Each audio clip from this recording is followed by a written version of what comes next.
Assalamualaikum warahmatullahi wabarakatuh. Perkenalkan, nama saya Malik Al-Fakil Antara dari jurusan Promosi Kesehatan, Program Studi Sarjana Terapan Promosi Kesehatan dari kelas 1B. Di sini saya akan mempresentasikan tentang ejaan dan penulisan kata dalam teks ilmiah.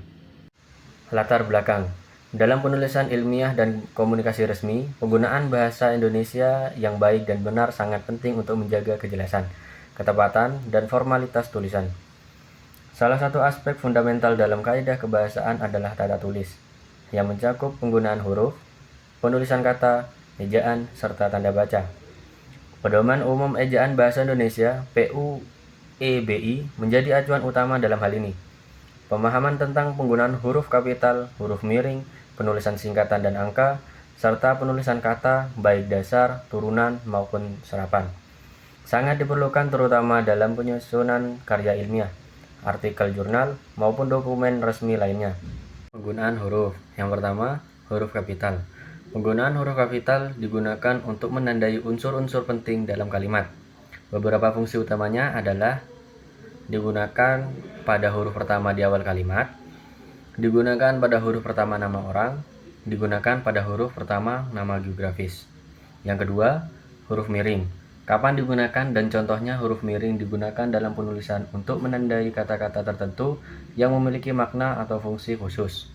Penggunaannya untuk menuliskan judul buku, majalah, atau karya seni, untuk menuliskan istilah asing yang belum diserap ke dalam bahasa Indonesia, untuk menuliskan nama ilmiah khususnya dalam bidang biologi atau kedokteran. Dan yang terakhir ada penulisan singkatan, akronim, dan angka dalam teks ilmiah. Dalam teks ilmiah, penulisan singkatan, akronim, dan angka harus mengikuti kaidah baku.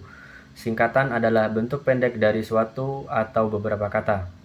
Akronim adalah gabungan huruf atau suku kata dari beberapa kata yang dapat dilafalkan sebagai kata baru. Penulisan angka dalam teks ilmiah memiliki ketentuan sebagai berikut. Angka 1 sampai 10 ditulis dengan huruf jika berada dalam kalimat biasa. Angka lebih dari 10, data statistik, tanggal, dan ukuran ditulis dengan angka. Penulisan kata.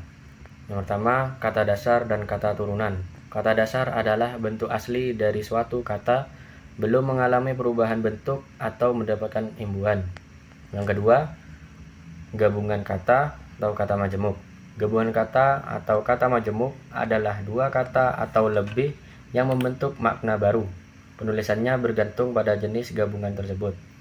Contohnya, jika tidak menimbulkan makna rancau, kata majemuk ditulis terpisah. Jika gabungan kata sudah menjadi satu kesatuan makna atau istilah baku bisa ditulis serangkai. Dalam beberapa kasus khusus, digunakan tanda hubung untuk menggabungkan unsur yang masih terasa asing atau teknis.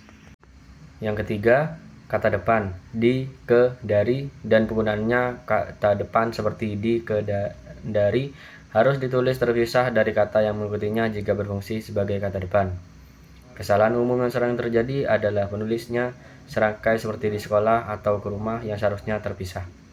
Yang keempat, kata serapan dan ejaan yang disesuaikan. Kata serapan adalah kata yang berasal dari bahasa asing atau daerah yang diadaptasi ke dalam bahasa Indonesia sesuai dengan kaidah ejaan yang berlaku. Contohnya, psikologi menjadi psikologi, budget menjadi budget, sistem menjadi sistem, communication menjadi komunikasi. Penyusuaian ejaan dilakukan agar sesuai dengan struktur dan fonetik bahasa Indonesia, serta mengikuti Pedoman Umum Ejaan Bahasa Indonesia (PUEBI) dan Kamus Besar Bahasa Indonesia (KBBI). Kesimpulan, penggunaan huruf dan penulisan kata harus mengikuti kaidah PUEBI agar tulisan menjadi jelas dan sesuai standar. Yang pertama, huruf kapital dipakai untuk awal kalimat, nama diri, tempat, lembaga, dan judul. Yang kedua, huruf miring digunakan untuk judul karya, istilah asing, nama ilmiah, dan penekanan. Yang ketiga, singkatan, akronim, dan angka ditulis sesuai aturan baku dan konteks kalimat. Yang keempat, penulisan kata meliputi kata dasar, turunan, gabungan kata, kata depan, di, ke, dari, serta kata serapan yang disesuaikan ejaannya. Penerapan aturan ini penting untuk menjaga ketepatan dan keseragaman dalam penulisan, terutama dalam karya ilmiah. Sekian presentasi dari saya. Terima kasih. Wassalamualaikum warahmatullahi wabarakatuh.